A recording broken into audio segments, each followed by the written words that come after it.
Assalamualaikum warahmatullahi wabarakatuh. Oke teman-teman, kembali lagi bersama saya Fardan Nurdiansyah dari siswa SMK Temabang. Pada pertemuan bab 7 atau modul 7 kali ini, kita akan membahas yang namanya Internet Gateway. Nah, apa saja sih yang harus dibahas pada modul 7 ini? Nah, di sini yaitu kita akan membahas yang pertama pengenalan Internet Gateway, yang kedua tahapan konfigurasi, yang ketiga konfigurasi WAN dengan metode DHCP client, yang keempat konfigurasi WAN dengan metode manual, yang kelima konfigurasi LAN, yang keenam konfigurasi NAT, dan yang ketujuh itu yang terakhir Natrix. Setelah itu kita akan coba bahas pengenalan Internet Gateway terlebih dahulu. Nah, di sini ada sebuah topologi ya di Internet Gateway. Nah, di sini itu memakai uh, virtual yaitu menggunakan Pinet Lab ya. Di sini ada topologinya, di sini ada ESP, lalu di sini ada router. Nah, router ini disambungkan ke switch. Nah, switch ini menghubungkan beberapa DHCP client-nya. Di sini ada 5 PC. Yang nantinya ESP itu akan mengirimkan sebuah internet pada router dan router akan mengirimkan sebuah internet lagi ke switch dan switch akan menyebar ke seluruh klien gitu. Nah, terus di sini itu ada sebuah topologinya ya. Nah, jadi ini yang nantinya internet ini itu akan dihubungkan, akan dikonfigurasi dan dihubungkan ke seluruh device. Oke, jadi seperti itu. Oke, selanjutnya di sini kita akan membahas tahapan konfigurasi. Di sini yang pertama itu ada konfigurasi NAT. Di NAT itu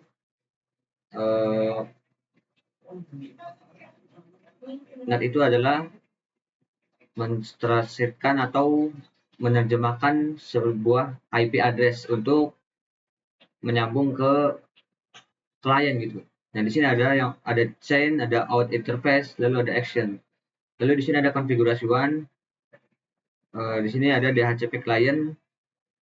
Nah, jadi ESP itu akan memberikan DHCP server ke WAN gitu. Nah, sehingga WAN itu akan menyebar ke DHCP client gitu.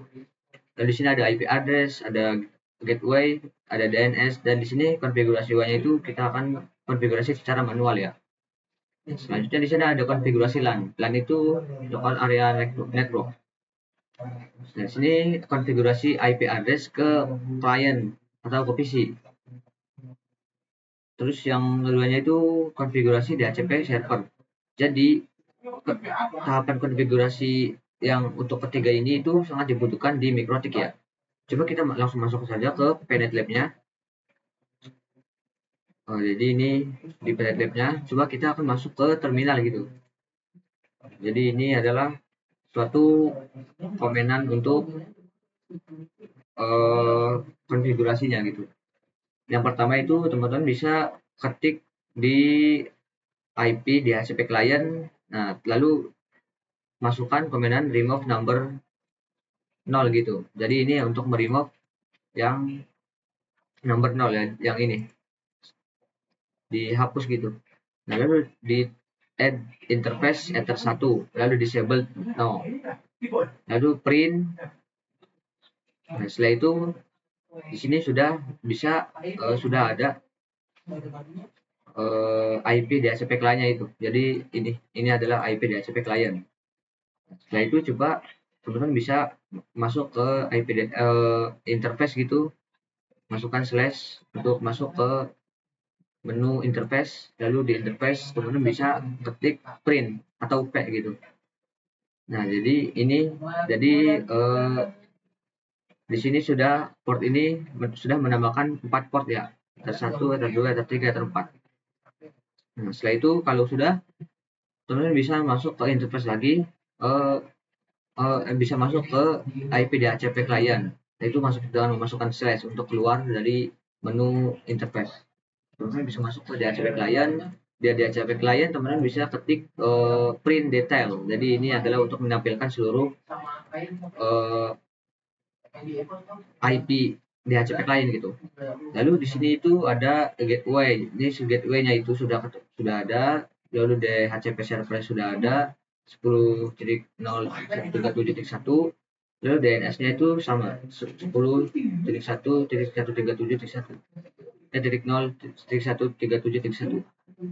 Jadi kalau di mikrotik itu pastinya angka A1 itu pasti sama semuanya gitu, pastinya sama, tidak berbeda. Angka 1 itu sama. Oke, jadi seperti itu ya untuk memasukkan permainan pada mikrotik seperti ini. Selanjutnya kita akan coba untuk mengkonfigurasi secara manual di Winbox ya. Saya buka dulu Winbox-nya.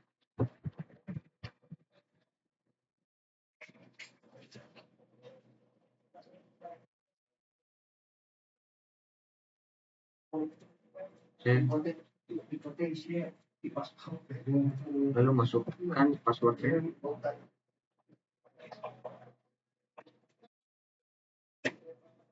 Oh sorry, yang ini.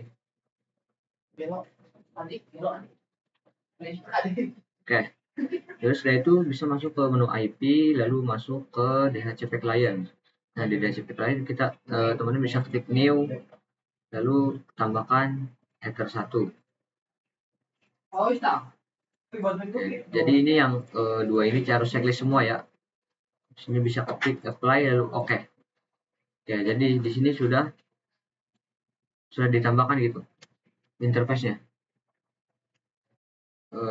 Coba kita lihat di statusnya itu bound. Coba di sini bisa klik ini lalu status. Nah, jadi ini gateway ya. Sudah ada di DHCP client gitu. Jadi gateway-nya itu pasti akan berakhiran angka 2 sama seperti pada sebelumnya gitu. Pasti sama.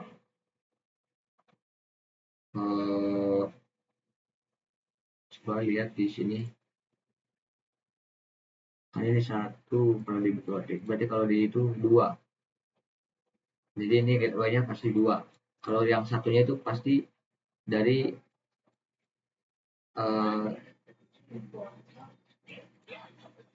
yang dari DHCP server. Jadi seperti itulah. Pokoknya berakhiran yang angka 2 gitu. Oke, selanjutnya di sini kita akan coba konfigurasi WAN dengan metode manual. Kan sebelumnya itu konfigurasi WAN-nya itu menggunakan metode DHCP client. Setelah ini kita akan menggunakan secara manual ya. Oke. Kita langsung saja buka Netlab-nya. Nah, pada tahap ini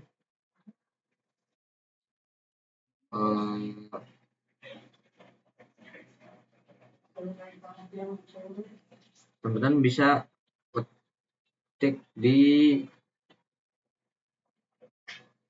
IP address ya.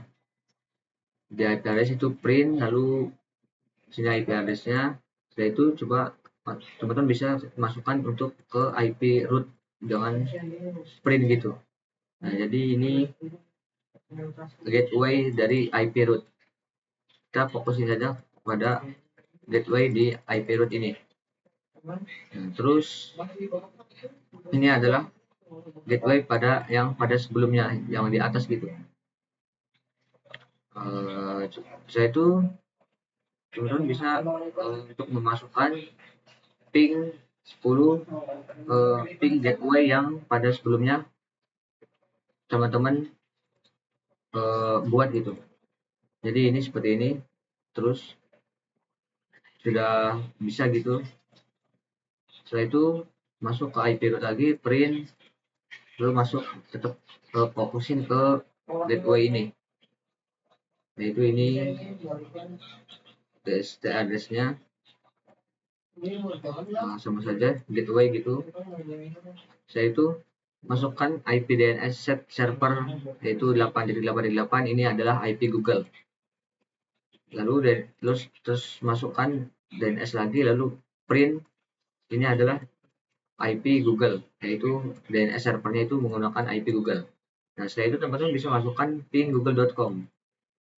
Nah, setelah itu kalau sudah masukkan ke google.com itu, jadi ini sudah bisa terhubung gitu. Sudah bisa saling berkonek IP-nya gitu. Jadi seperti itu. Oke, selanjutnya di sini masuk ke Winbox, terus ke menu IP, lalu ke addresses. Nah, di sini tuh misalkan di Ether 1 ini bisa di remove, ya bisa di remove gitu. Kalau itu bisa di remove saja salah satunya untuk menghapus semua menghapus gateway. Setelah itu masuk ke menu IP terus DNS. Nah, jadi ini DNS di default saja, tidak usah diganti-ganti gitu. Terus lalu masuk coba ke menu terminal, lalu masuk ke DNS print. Nah, jadi ini tidak ada untuk DNS servernya, bisa masuk ke secara manual saja gitu. DNS 88 enter. Oke, bisa masukkan saja untuk IP DNS servernya gitu. Oke, jadi seperti itu saja. Selanjutnya untuk konfigurasi LAN. Untuk konfigurasi LAN itu di penetrate saya mungkin itu terdapat bug atau error. Jadi saya akan melakukan tahapan-tahapannya saja. Nah, yang pertama itu masuk ke PC1, lalu masuk ke show IP gitu, lalu di sini harusnya ada IP address-nya gitu. Lalu di sini IP DHCP juga seharusnya ada harusnya muncul gitu suatu IP-nya, terus di sini tidak ada gitu. Mungkin itu bug. Lalu masukkan untuk cara masukkan DNS servernya kan di sini kosong. Bisa masukkan IP DNS server 8.8.8, lalu di sini bisa show IP ya sudah menambahkan DNS servernya. Jadi seperti itu ya untuk konfigurasi LAN pada PC1. Selanjutnya coba kita akan melakukan di Winbox gitu untuk konfigurasi NAT. Nah, di sini bisa masuk ke IP, lalu ke firewall, lalu ke NAT. Nah, di sini bisa klik new, ke action ini, lalu actionnya itu ganti yang ini, lalu ke general, ini ya bisa default saja. Ini default semua gitu. Ya, lalu apply. Oke. Nah, ini juga mungkin tidak bisa untuk memasukkan untuk di VNet Lab. Jadi itu sama saja terdapat error atau bug di Winbox dan VNet Lab gitu. Oke, mungkin itu saja yang bisa saya perjelaskan untuk materi modul 7 atau bab 7 kali ini. Oke, mungkin kurang lebihnya mohon maaf dan sampai jumpa.